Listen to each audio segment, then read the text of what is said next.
घास का लबादा। बहुत समय पहले सामंती जापान के एक छोटे से शांत गांव में काइतो नाम का एक लड़का रहता था।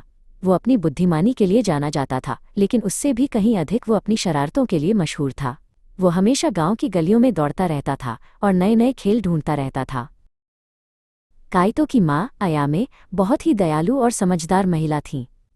एक शाम जब वे घर के बरामदे में बैठे थे, अयामे ने उसे पास बुलाया। बेटे, गांव के ऊपर वाले पहाड़ों में सावधान रहना, उन्होंने धीरे से कहा। वहां टेंगू रहते हैं। वे शक्तिशाली होते हैं, इसलिए उनके प्रति हमेशा विनम्र रहना और उनसे दूर रहना ही बेहतर है। टेंगू, जिसे कुरामा कहा जाता था, पहाड़ों का एक रहस्यमयी प्राणी था। उसका चेहरा गहरे लाल रंग का था और उसकी नाक बहुत लंबी थी। वो अपने सिर पर एक छोटी काली टोपी पहनता था और उसके कंधों पर घास से बना एक पुराना लबादा हमेशा रहता था।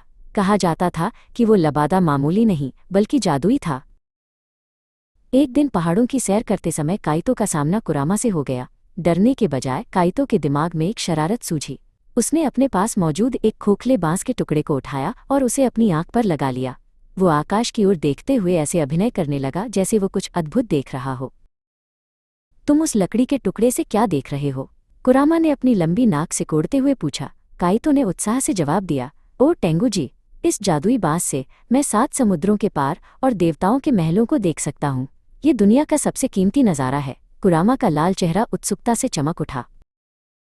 कुरामा उस अद्भुत नज़ारे को देखने के लिए बेचैन हो गया।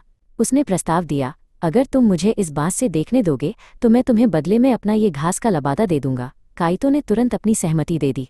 उसने कुरामा को बांस थमाया और बदले में वो पुराना जादुई घास का लबादा ले लिया। जैसे ही काइतो ने लबादा अपने कंधों पर डाला, वो जंगल की ओर भाग निकला। दूसरी तरफ कुरामा ने बांस को अपनी आंख पर लगाया, लेकिन उसे पेड़ के पत्तों के अलावा कुछ नहीं दिखा। उसे तुरंत समझ आ गया कि एक छोटे से लड़के ने उसे मूर्ख बना दिया है। कुरामा गुस्से में चिल्लाया, लेकिन काइतो तब तक दूर जा चुका था।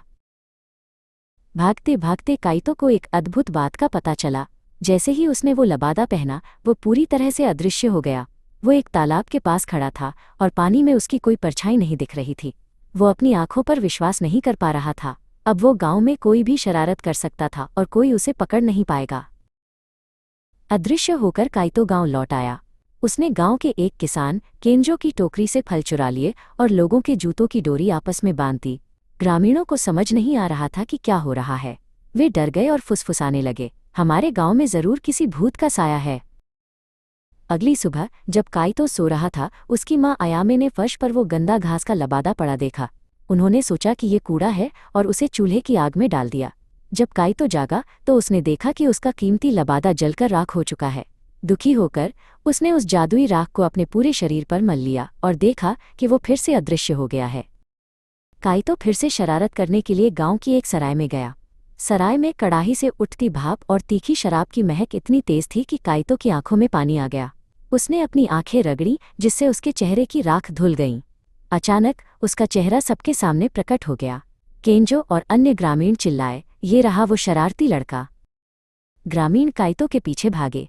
अपनी जान बचाने के लिए वो नदी में कूद गया।